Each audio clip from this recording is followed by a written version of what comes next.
Hi, I'm Catherine O'Brien at happywithbaby.com, and I'm so happy to be here with the executive producer of When the Bough Breaks, a new documentary on postpartum depression and anxiety and psychosis. So, Lindsay Gerszt, thank you so much for being with us today.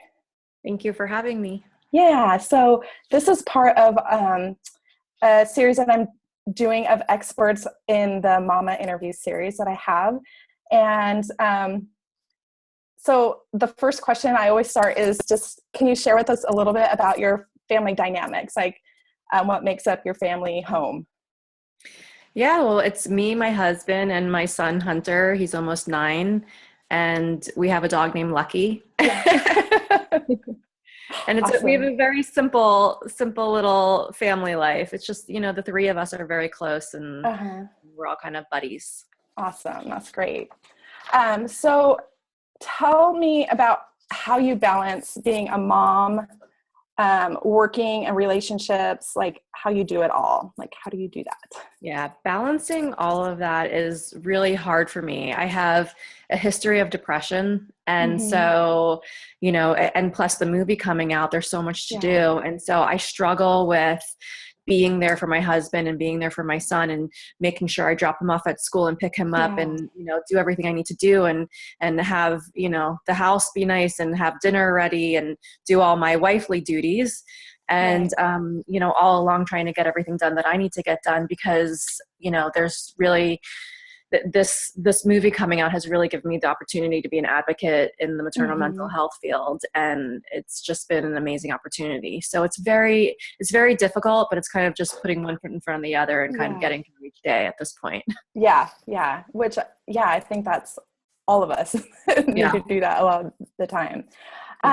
So most moms I speak to say there are moments when they are ready to throw in the towel. Can you describe for me a time you felt this way and what got you through that? Yeah. So, like I said, my history is with depression. I had severe postpartum depression, which brought us to making this film, When the Bough Breaks. And I remember holding my son when he was 4 weeks old and looking at him and saying, I can't do this. I just can't do this. And I didn't know how I was going to get through each day. And looking back on it now, the way I got through each day was literally one step at a time. If you can make it through that 1 second, and then the seconds turn into minutes and the minutes turn into hours and the hours turn into days. And then all of a sudden you start seeing yourself getting better because, postpartum depression, it's not a lifelong sentence. Right. So, it's very hard. And there's many times I wanted to throw in the towel. And by just remembering, just step at a time, it helps me get through it. Right. Yeah. I think it's that one moment at a time. Cause we think if we look so far into the future, it's so overwhelming, but if we're like, okay, like just right here, what's in front of me? What do I have to do at this time? I think that's so important. Yeah. You almost have to, because even if you don't have depression, being a mom, whether you're a working mom, a stay-at-home mom, whether you have 5 kids or 1 kid, there's so much to do and there's so much responsibility. And so if you look at the big picture, it can get so overwhelming. Yeah. So if you just take step at a time, then we're able to get through it better. Yeah, no, I love that. So what do you do when you feel that overwhelmed, overstretched, or less than? I have something that I do that I don't know if I recommend it for everyone. Okay. But maybe it'll help one other person, right? Yeah. I when I get overwhelmed, I choose to kind of take a break and I get in bed and I kind of just take some time for myself and just kind of zone out for a while. Because sometimes when things get so overwhelming, it's almost like it's too hard to get through. If you take some time for yourself and kind of, don't do anything, have no responsibilities for that 1 hour or half hour or 20 minutes, then, recoup and be like, okay, I'm ready to do this now. But yeah, I literally get in bed sometimes, like when my son's at school, my husband's at work and I'm working and I'm overwhelmed. I get in bed, put the covers over my head and zone out for a good little while. Yeah, no, you know what? You're not. I interviewed someone yesterday and they told me basically the same thing. Really? Yeah. She's like, sometimes I fall asleep for 20 minutes or 3 hours, but it's what I need to keep going, Yeah, that because I mean, rest. can you imagine? I mean, for the people that are able to do it, like that's amazing. Mm-hmm. I Mm-hmm. personally, it's in my brain works in anxiety and OCD mode. So Yeah. it's so much work for me to just like, with this film and everything, all the responsibilities, it's so overwhelmed. And when Yeah. I get that moment that I'm just like, you know what, I have to shut off right now. I Yeah. have to, it's for my mental health. Yeah. I take the time and then I'm ready. When I'm done shutting off, I'm ready to do more Yeah. instead of just going and not being able to like get anything done. Right. Like you're spinning versus, okay, I'm Spinning. just going to stop and then start over. Yeah. Yeah. Yeah. Yeah. No, that's good. I think it's good. I've also had parents tell me that one of the hardest things about being a parent is the comparisons and judgments from other parents. Have you experienced that, and how do you cope with I have. I think that our society now in the Facebook world is a really that? unfair place. I Mm-hmm. think that like we look on Facebook and we see the beautiful pictures and of the Yeah. families and the baby's born and everybody's happy and this is my perfect family. And look at my son's birthday, everyone's smiling and my son's so Mm-hmm. happy. That's not reality. And Mm-hmm. so I think the way we see society right now with social media is not real. Yeah. It really isn't. So, it's kind of like you can't compare yourself to anybody else because I Mm-mm. guarantee it to you, they're going through something similar. They're going through a hard time. Their child just had a meltdown before they took the pretty pictures. Right. Right. So, so I've learned that, like I have my own stuff. I've learned that you literally like, I could see a picture of people like, it's my husband's my anniversary and best husband in the world. And they're not doing well at all. So Mm-hmm. I've Mm-hmm. decided not to compare myself anymore to anybody else and just focus on myself and my family. Yeah. Yeah. Yeah. Not Keep healthy your, otherwise. right. Keep your priorities in focus, Yeah. Yeah. No, that's good. So I know you kind of share this, but what do you feel is your greatest personal struggle with the experience of motherhood? Yeah, I have a lot of struggles with motherhood. Mm-hmm. Am I good enough? Am I doing Mm-hmm. a good job? Am I going to mess him up? Yeah. Does he know mommy's depressed and having a hard time? Um, there's a lot of struggles that I have. And then there are moments where I kind of just realize like who I am and that I can't control some of these things. Mm-hmm. And at the end of the day, it's made my sense in my relationship stronger. So I Yeah. focus on that. I really do. Mm-hmm. But yeah, it's hard. Having depression and being a mom is very hard. That's why it's so important to take time for yourself. Yeah. Is that part of what made you decide to do this film, or? The film was a really easy decision. Okay. I met Tanya Newbold and Jamie Lynn Littman. They years ago they put out a mommy blog and they wanted to make a documentary on postpartum depression. They started interviewing moms, and I emailed them and I was like, "Hey, I have a story to tell." And I met Mm-hmm. with them and they interviewed me and we connected so much that later on they brought me on as producer and we kind of made the movie from there. Mm-hmm. And at the time, I didn't know that I was going to be, the film was going to follow my story and journey to recovery. And we were Okay. going with emotions. And then we're like, you know what? I have a story to tell. And this is a great way for people to follow somebody and kind of connect to somebody. And so we Mm-hmm. started doing that. And then you don't realize while you're filming that this is actually going to come out and people are going to see it. Yeah. So Yeah. like, oh, I'm making a movie, I'm making a documentary. Yeah, okay. Like but this is low budget and we have the cameraman today, so let's film. And it was all Yeah. so real. Mm. I didn't have there was nothing inside me that says I shouldn't do this. While I was Oh, doing it, I was like, if one person sees this yeah. documentary, then, and it helps them, then this is great. And we did our job. And so, I'm actually just so grateful that I was given the Mm-hmm. opportunity to do this and how Yeah. far it's come. It's Yeah. really now that it's out and like people are seeing me in my rawest moments and they're seeing these psychosis stories and they're seeing Mm-hmm. these experts and they're learning and, we're breaking the stigma and we're helping Right. moms feel less alone. It's like we did our job. Like, Yeah. that's Yeah. great. Yeah.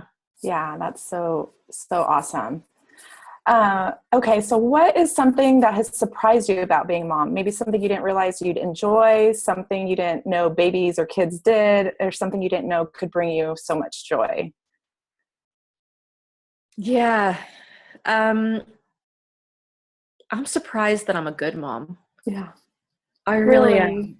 You know, when I met my husband, we were sitting at dinner one night and it was like our second or third date. And he's like, how Mm-hmm. many kids do you want? And Mm-hmm. with my history of depression, I was like, oh, I guess I'll have one and see how it goes, because I Mm-hmm. don't know how I'm going to do. Yeah. And, we had one and it didn't go very well for me. Yeah. I had a really, really rough experience. And, I just, I don't know. It surprised me that I'm a good mom because Mm-hmm. the bond that my son and I have and the patience I have for him and the Mm-hmm. love that we have, it's like I'll do anything for that child. And I didn't know that I was capable of that. So I'm Mm-hmm. really, really, that's one of my biggest like achievements. And, Yeah. it makes me want to cry every time I think about it. Yeah. Yeah. Yeah. So how has your relationship with your partner changed, or how has it stayed the same? That's a tough one Mm-hmm. because my relationship with my husband was so volatile and awful after the birth of our son. Mm-hmm. Um, I think for a father, when they have these expectations of having a baby Mm-hmm. and having the wife and having this life that they dreamed of, and it doesn't turn out the way they planned, something has to happen in them. And my husband became, he gained like 50 pounds after my son was born, and he became very depressed and he was angry, and Mm-hmm. I was angry and I was going through rage, and it was really hard. And honestly, I'm not sure how we made it through, but we just celebrated our 10-year wedding Oh, anniversary, congrats. and my son's turning 9 in a couple weeks. And Uh-huh. I honestly think that with the film coming out, my husband was interviewed, and it was the only interview that I wasn't allowed to be in, except for my Mm. son's at the end. And when I saw, his reaction in his interview, Mm. I just saw a different side of it, and it wasn't just about me. It was Mm-hmm. about him too, and about our Yeah. family. And like, oh, wait a minute, there is somebody else involved here, So it's like Mm-hmm. I was experiencing all this pain, but because I was experiencing all this pain, so was he. Right. And that's such an important thing to realize, that the husbands go through this too, and they have to, so yeah, our Yeah. relationship after I Mm-hmm. saw the film complete and my husband's interview, it really brought up a conversation between us, and now we're on a really good path. So Mm. year 10, we're much better. Good. Well, and I think it is. It doesn't just affect mom, right? It affects the whole family, So I think that's so It really important to remember. And like, how do we help the family? I mean, I literally understand why some marriages don't make it after Mm-hmm. postpartum depression. It's such a hard thing to go through. I mean, there's kind of nothing worse than mental illness, because like you're stuck in your head and you're stuck with this, this way Mm-hmm. that you are, that is not who you are, and you don't have much control over it until you start getting better. Right. And the family has to deal with it, and it's so hard. I mean, we spent I suffered from postpartum depression for years, Mm-hmm.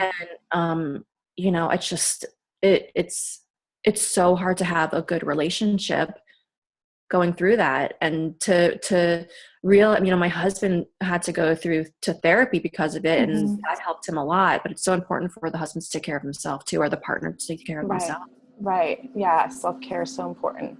Yeah. All right. So the next question is, how has your relationship with your friends, family, or support system changed, or how has that stayed the same? So when I first was suffering from Mm-hmm. postpartum depression, I had a friend come over, and she sat with me and she said, I'm gonna take off for a little while. I can't be friends with you right now. It's too hard for me to be around you. And that was it. And that was my best friend at the time. I lost a Oh. lot of friends when I was going through it. So did my husband, because we weren't social. We didn't go out with Mm-hmm. anybody. No one wanted to be around us. We didn't want to be around anybody because we were a mess. Right. And so I lost a lot of friends. My family was supportive, but they don't live Mm-hmm. where we live. So I didn't have a support group. I didn't have anybody to help me. We were fortunate enough to hire a doula, Oh, that helped me. That was good support in the evenings, except for on the weekends, for a few months.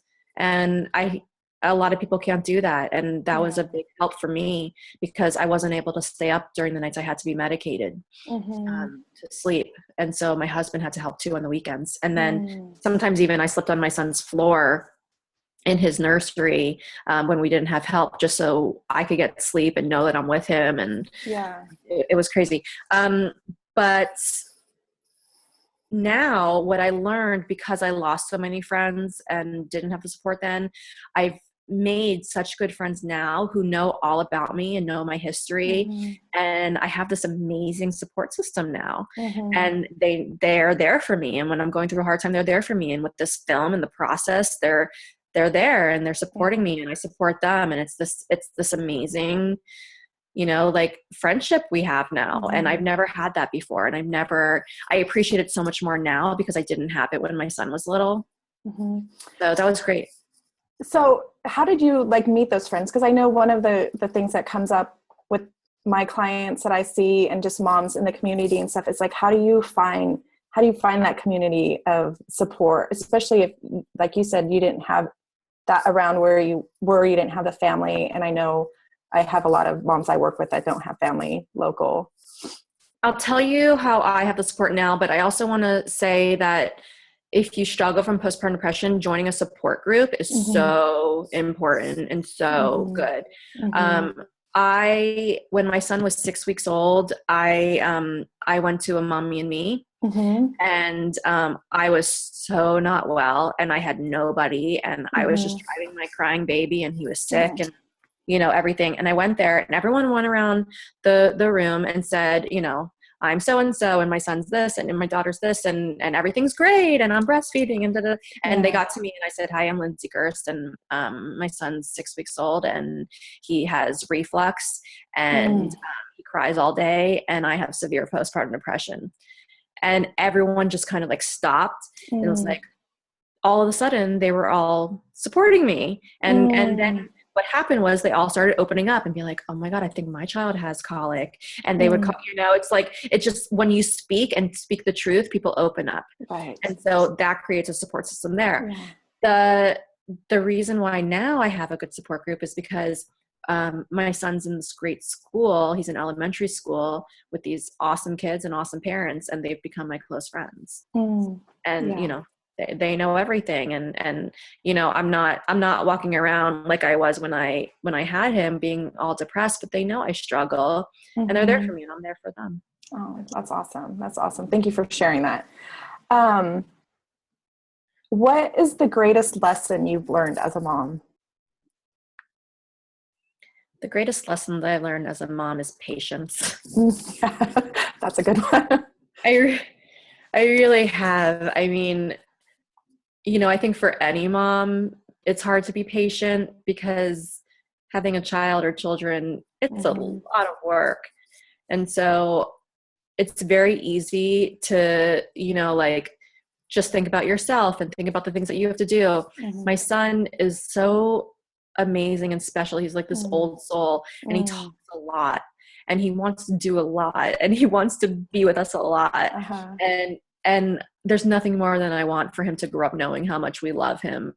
And so I'm aware of that. And I sit there and I listen and I talk and we spend time together because that time before we know it, they're going to be 18 and going off to college or job or anything. And they're not going to need us anymore. And I really think about that. So I literally just choose to have a lot of patience with him and kind of enjoy each moment. Yeah. Do you have a favorite quote that inspires you as a mom? Yeah. Okay. It's embrace the glorious mess that you are. Oh, I love that. Gilbert. I love that. It's an important one. Yeah. How about a favorite song that inspires you as a mom? Yeah. It kind of goes with that. It's Welcome to the Jungle by Guns N' Roses. Oh, I love that song. Yeah. My son and I blast it every day on our ride to school.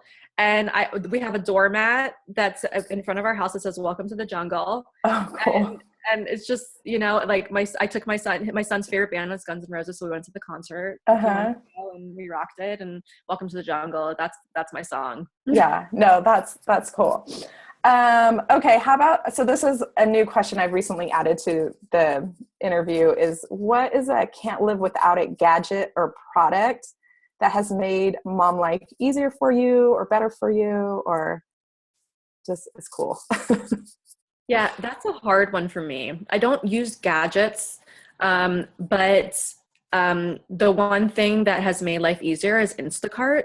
Oh, yeah. Do you know what Instacart is? I don't. I've recently heard about it, but I don't know. I don't go shopping anymore. Oh. I don't go shopping anymore. Okay. So Instacart is this, you literally go on the app and you can go to Whole Foods, Ralph's, Gals, like anywhere you want, Petco, because I have a dog, and you place your order and they deliver your food to your door within 2 hours. And my life just got so much easier because I don't need to go food shopping. Yeah, no, that's, gosh, all those things, they're just coming out with more and more little handy things like that. And I think those are like perfect for, especially like, because I dreaded going to the supermarket like twice a week. And, you know, and so like if my son feels like sushi that day and I'm doing a grocery shopping on Instacart, I'll just order him sushi and there's dinner. Awesome. That's cool. Yeah. That's cool. Yeah. Okay. So final question is, what is one piece of advice you'd like to give other moms? One piece of advice I would give other moms is to take pictures and remember the little moments. In the film, I didn't remember my son being a baby. So in the film, there was the first time I opened up this box that I kept of pictures and videos and, you know, little things from when he was a baby. And I opened it up and I looked at the pictures and I was like, oh my God, I'm smiling in this picture. I don't remember being happy, but I was. That was one of the hardest times in my life. And like, look, I'm happy. I'm throwing a birthday party and I'm doing this. And like what it does is it makes you remember that it wasn't all hard. Yeah. There are good moments even through the bad times. And I think that's really important because we can think about, you know, like, oh my God, that was the hardest time in my life and have that be embedded in our brain. But that's not what it was. There was all these other moments. Yeah. Boy. Yeah. No, that's so great. Is there anything else you'd like to share either about your film or just postpartum mood and anxiety disorders in general, or? Yeah, I do. Postpartum depression, perinatal mood disorders is a big range. It ranges from the baby blues to psychosis. They're all very different. Yeah. And, you know, if you're suffering, there is help. There's an organization called Postpartum Support International, and they have a website, postpartum.net, and they have a warm line that you can call and someone will call you back. You leave a message, someone will call you back and help guide you and give you resources. And it's so important to talk about it. Our film will educate. It will break the stigma of, you know, postpartum depression and mental health, and it will help you feel less alone in your struggles. And it's okay to go through struggles and talk about it.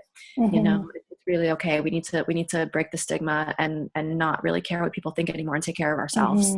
Well, I just keep thinking back to what you said when you were at that mom's group, and where you said like, hey, this is what's going on for me. And then all the other moms started opening up. Because I think so often we try to act like we're okay and we don't tell someone until they start to tell us. And so how powerful that is, like, to share your story, because almost like every single time I'll hear moms share a story in like a support group or a therapy group or something, and there's always another mom that says, oh my gosh, I feel that same way, you know. And so them saying something, they're always afraid, like, I'm the only one that feels this way. And they're almost always, there's another mom that's like, oh my gosh, I feel that same way, that happened to me, or, you know. So we aren't alone in this. There's always somebody that understands where you're coming from. Yeah. And since the film has come out, the amount of people that have opened up, you know, that have watched it is amazing. And that's literally like the best thing in the world for us, because like, okay, you're struggling, you're not talking about it, and you saw our film and you saw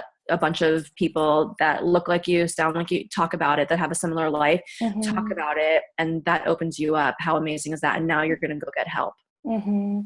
It's so important. And, you know, I really hope this film is not just for mom suffering. This film is for, you know, educators, for hospitals, for support groups, for, I mean, everybody should see this film, literally, because if 1 in 5 women suffer from a perinatal mood disorder, you're going to know somebody that has it, or you will know somebody that has it. Yeah. Yeah. Thank you. Thank you so much for being here. The link to the documentary is in the show notes and everything. So please check it out. It's such a powerful film. And I'm so glad you could be with us, Lindsay. Thank you so much. I really appreciate it. Thank you. Bye.